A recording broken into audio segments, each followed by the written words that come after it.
Today, we make a return to our player evaluation series. On today's episode, we will be talking about Jacob Peterson, a surprisingly standout rookie from the 2021-2022 season. We'll talk about the strengths of his game, talk about the areas that he will need to improve on over this summer, and what the expectations are for him going into his next campaign on today's episode of Locked On Stars. Your Locked On Stars, your daily podcast on the Dallas Stars. Part of the Locked On Podcast Network. Your team every day.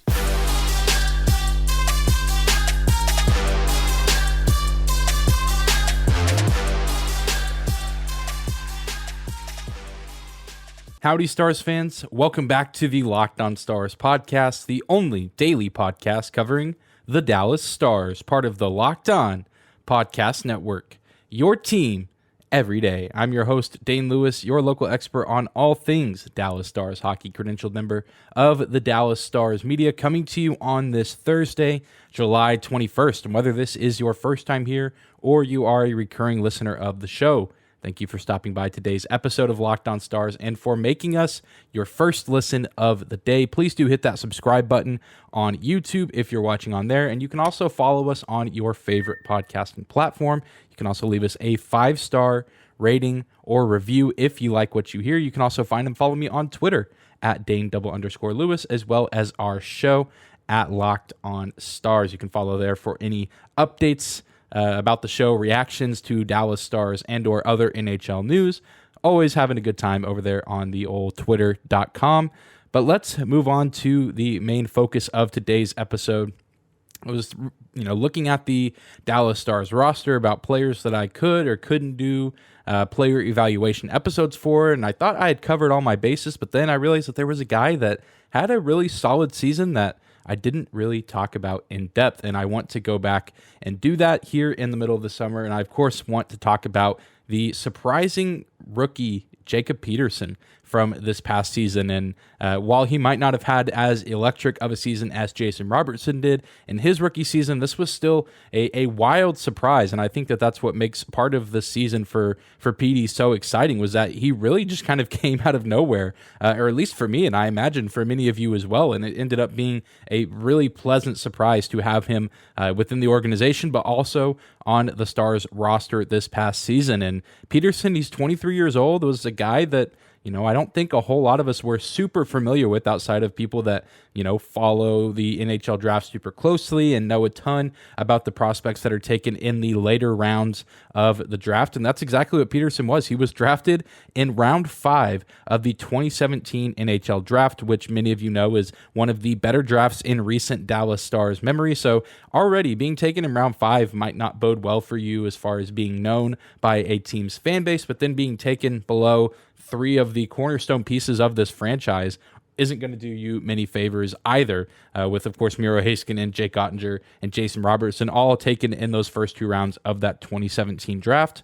And Peterson was a guy who's just kind of been hanging around, kind of off in the wings until the start of this season. He was at development camp and on the Traverse City tournament roster for the Stars last summer. Of course, last summer's development camp was not open to the public, so not really as much attention garnered toward those players, and not as many people got to go watch him participate and skate with the team, work out with the team. And then, of course, the tournament taking place in Traverse City in Michigan, nowhere near the state of Texas, so not really anyone able to go up there and watch him skate as well. But even then, he was kind of overshadowed and buried on the roster by some other really standout names, whether it was Maverick Bourque, Thomas Harley, Riley Tufte, Riley Damiani, Wyatt Johnston, Logan Stankov, and the list goes on and on. Tons of really intriguing Stars prospects on that roster last summer that Peterson just kind of got buried under in the hustle and bustle of things. But his hard work paid off. He grinded through the summer and ended up cracking a spot on the Stars NHL roster and made his debut on Thursday, October 14th, 2021 at the mecca of the North American sports landscape, Madison Square Garden, against the New York Rangers. And he went on to have an insane night. I mean, he went on to score the first goal of the season for the Stars, scored his first NHL goal in that moment, and what ended up being a Dallas Stars win. That was an unassisted goal on a weird kind of neutral zone breakaway opportunity, and then, of course, something that I overlooked until right now, he beat Igor Shesterkin on that goal, so pretty crazy to, have that in your back pocket to say, I scored my first official NHL goal at Madison Square Garden against the eventual 2021-2022 Vezina Trophy winner in Igor Shesterkin unassisted. So Jacob Peterson really just kind of burst onto the scene with a lot of people being unfamiliar with who he was. I saw he scored and then instantly went, who is this kid? I've never heard of or seen this kid in my life. And then, then Razor and Josh go on this tangent about how he's a rookie, taken in round 5, the same draft as Ottinger, Heiskanen, and Robertson. And then he went on to not really just be a one-hit wonder, but went on to have a fairly excellent season with the Stars. 65 games played, 12 goals, 5 assists, 17 points in total. 5 game-winning goals, which was third on the team, only behind Jason Robertson and Roope Hintz. And with that said, he really kind of developed into a low-key clutch player, whether it was helping, generate the game-tying goal in a close game or the eventual game-winning goal. Jacob Peterson just always had a knack for being in the right place at the right time and really just played very mature for his age, which, 22, 23 years old is not as young as you can be in the NHL, but for being a rookie, still really impressive to see him play the way he did. There were moments in time where he truly did look like a veteran out there amongst some of these guys that truly were NHL veterans. There's still some room for growth and development in his game, which we'll talk about a little bit later. But all in all, I was really impressed with what I saw from him. He found some really solid chemistry with some of his teammates on the bottom 6, namely Alexander Radulov, who did have a down season this past year, but he and Petey had a really nice thing going at times, and they had a really solid connection that helped generate some offense for the Stars when we all know that secondary scoring was difficult to come by this past season. Jacob Peterson wasn't, the headliner by any means.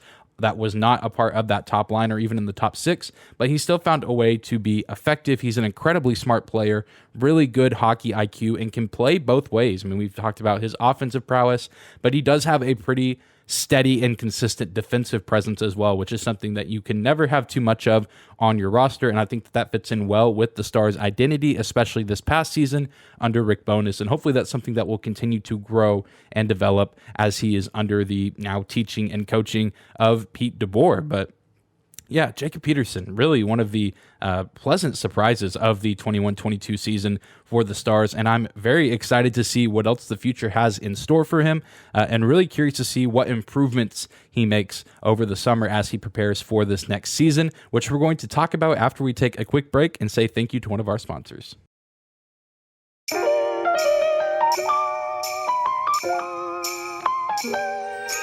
Today's episode of Locked On Stars is brought to you by our friends at Built Bar. From the people who invented healthy and tasty comes the latest gift to your taste buds. You've probably tried the amazing Coconut Brownie Chunk Built Bar, but guess what? Your friends at Built have given Coconut Brownie Chunk the Puffs treatment. That's right, the Coconut Brownie Chunk Built Bar flavor you love in a delicious, chewy marshmallow covered in 100% real chocolate. It's like a fluffy cloud of coconut brownie goodness.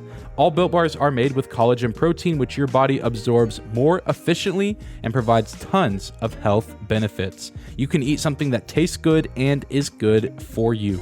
And the best part about Built Puffs is, of course, the amazing taste. You can enjoy them guilt-free because they are actually good for you, and they are the perfect treat for when you've got a craving, when you need to satisfy that sweet tooth, or if you need a quick, healthy snack. They are an excellent source of protein. You can go to Built.com right now and use our promo code LOCKED15 to get 15% off your order. Again, use our promo code LOCKED15 to get 15% off your order at Built.com.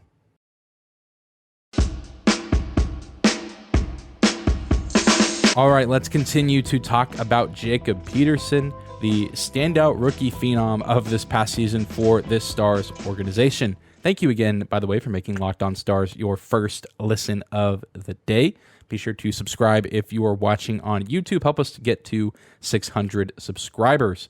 But Jacob Peterson, as great of a rookie season as he had, all things considered, obviously not one of the standout rookies of the NHL class. Moritz Seider, Trevor Zegras kind of up there in that category. But for the Dallas Stars, I mean, really a guy that kind of took everyone by surprise and had a really steady, solid season. And with that said, there is, of course, still a few things that I think that he can work on, which I feel like I'm being kind of nitpicky at this point because there wasn't really any glaring issues with Jacob Peterson this past season. There wasn't really too many moments where I thought, oh man, that was really bad, or oh, this is something that still feels raw or, not quite yet finished in his game. Again, for his age, I think he plays a really kind of well-polished and well-defined game of hockey. But really, if there's one thing that I think that he can build on, it is probably his skating. I mean, he's a really good two-way player, like he said. He's not a bad skater by any means, but at 6'1", 180 pounds, he is a little bit on the lankier side of things. He's got a little bit of height, but not too much weight on him. So his skating can sometimes maybe be not as efficient as some other guys on the ice. Again, it's not terrible, but it is something that I think he could get a little bit better at, and I think that would help him improve on both sides of the ice. I think on defense, it could make him a really nice forechecker that can help keep the puck on the Stars side of the ice and hopefully generate a few more offensive chances than they might have gotten this past season. And then, of course, while on the offensive side of the ice, he can move around the zone a little bit better and either generate a shot for himself or help create a shot for a teammate. And so that's really kind of what I would like to see from him on a physical side of things, something that can physically, be improved upon, which is, I think, something that all NHL players, if they're truly good and want to be good at this game, something that they're always looking to improve is their speed and mobility on the ice. But at the end of the day, I think the other thing that we need to see from him is just more consistency and proof that this one season, as pretty solid and consistent as it was not really just a fluke or a flash in the pan kind of performance. We need to see, growth and development and an elevation in performance. And I think that we certainly are due to see that this season, as he has been staying active over the summer. He's already played back in late May with Team Sweden at the IIHF World Championship. I believe that was in Finland, where Team Finland eventually did win, but he did play in 5 games where he recorded 5 points, 2 goals, and 3 assists, playing against some of the best hockey talent in the world, with countries like the United States, Canada, Finland, Sweden, plenty of really gifted players, a lot of guys that are already NHLers, and maybe a few guys that will make the NHL at some point in their career, playing against some of the best competition on the planet, staying fresh, and of course going to help him grow and mature, getting the coaching over there. We all know that there's already a bit of a Swedish connection with the Stars, with of course John Klingberg, Jacob Peterson now kind of taking on that role as well, and a ton of really good players that come from the nation of Sweden. So definitely something to keep in mind as we get ready for this coming season with training camp, is that Jacob Peterson hasn't really, gone silent or stopped doing a lot this offseason. He is continuing to improve, is continuing to get better by playing with his home country. And I'm sure even just playing alongside some of these more veteran forwards like Seguin, Ben, Radulov was really beneficial for him in the long run in terms of how to be a professional and how to go about your business day in and day out, because the Stars do notoriously have some really good, solid NHL veterans in their locker room. Some of them, like Radulov and Klingberg, won't be there this season, but you still have Pavelski, Ben, Seguin, and even some other guys that have been in the league for quite some time, even on the defensive side of the ice. But Peterson's a guy who will likely end up in the bottom 6 of the Stars roster, of the rotation. If he does crack the NHL roster, I think that that's something else to keep in mind, is this is going to be a competitive training camp, and he's going to have to bring his A game whenever the team hits the ground running for camp, because there's only so many spots that you can give up, and there's plenty of young, talented forwards that are going to be gunning for an NHL roster spot. Just because Peterson was on the team last year does not mean that he is guaranteed a spot on this year's roster by any means. I mean, we know that he did play a few games down in Cedar Park with the Texas Stars last season, and there's a chance that we could see him down there a few times this next season, just with the plethora of forward talent, whether it's Dellandrea, Damiani, Tufte, Karlstrom, even Johnston and Stankoven. Who knows what's going to happen with them at training camp? It's just something to keep in mind. Definitely am rooting for Jacob Peterson to continue to improve upon the year that he had, and I think it's going to, again, make him better and make the other guys in the organization better as well, as they are all competing against one another for a roster spot. So it's an exciting thing to think about for Stars fans, is that we have all of this young budding talent that, unfortunately, while there's not enough room for all of it on the NHL roster right now, it's going to bring out the best in each player. And so as a result, we should be getting the best roster that the team can provide night in and night out. Well, coming up next, we will talk about the overall season expectations for Jacob Peterson in 2022-2023.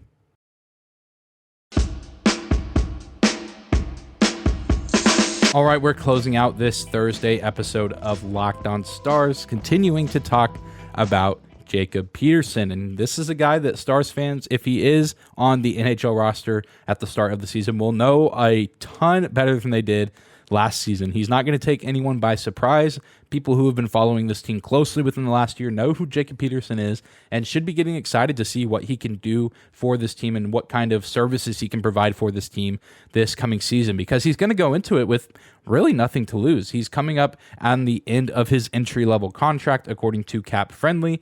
He will make $842,000 this season and then be an RFA. So I imagine that he will want to go out and have an excellent season, however many games he gets at the NHL level. You better believe that he will not take any of those for granted, and that he will be playing incredibly hard night in and night out in order to go out and earn himself a nice paycheck this time next year, whether that is with the Stars or whether that is somewhere else. That is a different discussion for a different day, but you just got to know that at the end of his entry-level deal, this is an opportunity for Peterson to go out and really make a name for himself after a pretty solid rookie season. He can go out in his sophomore campaign with a year under his belt. He's been playing overseas in Sweden with some of the best international talent in the world, and he'll be playing, of course, on the same roster as, even though some of them may not be the best now, still some of the best talented forward, skill set people that we've seen. That was terrible the way I said that, but I'm getting at Jamie Benn, Seguin, Pavelski. All of those guys at one point or another were some of the best at their position. Of course, learning from those guys, and we'll see how he's able to thrive and be set up in Pete DeBoer's system, how DeBoer would look to use a guy like him in his offense. And it's going to be really interesting to see play out. He's going to want to build off of the great season that he had. And then, of course, he'll want to, build a good resume for himself going into this next offseason to either make a case for him to stay in Dallas or to go to a different team where he can earn a decent paycheck. And if he's able to take his game to the next level and able to play the majority of his games at the NHL level, I would expect him to again be at the bottom six. But if he can be somewhere in that 20 to 25 goal range, I think that's a success. If he can, be providing those 20 to 25 goals, and then you get two other solid, middle to bottom six forwards that can also generate some offense, or at least help him generate some offense, I think that's a success. And any goal scoring that we can get beyond the top six is going to be much needed for the Stars this coming season, as we all know. And I really do think that Peterson can be a massive part of that going forward. He was a nice little spark plug for this team last season, and I fully expect him to take on that role this coming season with the team, and they're going to desperately need whatever he can do to provide for this organization and for this roster. And he'll need to establish some good chemistry with whoever he does get paired up with. I mean, there's a plethora of guys that he could get paired up with on the bottom six, whether it's Radek Faksa, Luke Glendening, Marian Studenic, Joel Kiviranta, and the list could go on and on. You have guys like Delandry that could be back on the roster, Riley Damiani. I mean, you could just look at any of the rookies that got to play last season and other guys at the AHL level who could get called up at some point. And maybe sometimes we'll see him rotate into that top six, maybe on the second line. I don't anticipate it too much, but it is something that you could be on the lookout for if it's something that, Pete DeBoer and the coaching staff think they need in order to shake things up. But all in all, very, very excited to see what Jacob Peterson can do in Act 2, in Season 2 of his young NHL career, because he was one of the most intriguing players on the roster last season, and I expect him to still be a nice contributing piece moving forward for this organization. But that's going to do it for today's episode of Locked On Stars. Thank you again for tuning in and for making us your first listen of the day. Be sure to subscribe to our show on YouTube as well as on your favorite podcasting platform. You can drop a like on YouTube. You can drop a 5-star rating and or review on your favorite podcasting platform if you like what you hear. You can also find and follow me on Twitter at Dane_Lewis and our show as well at Locked On Stars. Thank you guys again for tuning in. Have a great Thursday. We will see you back here tomorrow.